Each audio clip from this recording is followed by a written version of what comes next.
Akkam jirtan kabajamtoota fi hordoftoota YouTube chaanalii keenyaa.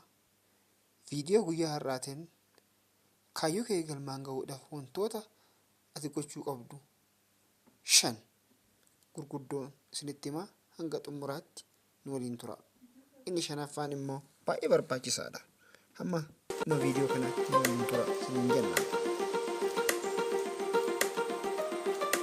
Kaayyoo kee galmaan gahuudhaaf wantoota 5 armaan gadii kana godhi. Tokkoffaa irratti jechoota namni maal naan jedha jedhu sammuu kee keessaa balleessuu qabda jechuudha. Namni maal naan jedha osoo hin taane waan na jijjiira jettee yaaddu hojjechuu qabda jechuudha. Inni lammaffaa immoo rakkinni amma keessa jirtuu fi cinqii sitti jiru kana keessaa baatee kaleessa kiyya akkam ture kan jedhu yaadachuu qabda jechuudha. Fuuldura kiyya immoo abdiin qaba kan jedhu sitti dhaga'amuu qaba jechuudha. Inni sadaffaan immoo ogummaa keetiitti fi cimina keetii namatti hin odeessin. Hojiin agarsiisi malee.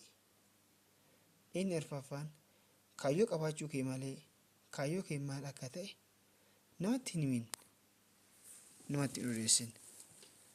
Sababni isaas maal akka ta'e beektaa? Kaayyoo kee yoo namatti himte tarii namoonni gufuu sitti ta'uu danda'u jechuudha. Akka ati galma hin geenye karaa ittis kuffisuu danda'u, karaa ati itti kuftu si mijeessuu danda'u waan ta'eef kaayyoo qabaachuu kee malee kaayyoo kee maal akka ta'e namootuma argite hundatti himuu qabdu jechuudha. Inni 5ffaaf inni xumuraa immoo ta'ii argame malee hin odeessin. Ofitti amanamummaa hojjedhu. Hojii hojjettu keessatti konfiidensii guutuudhaan ofitti amanamummaa guutuudhaan hojjechuu qabda jechuudha.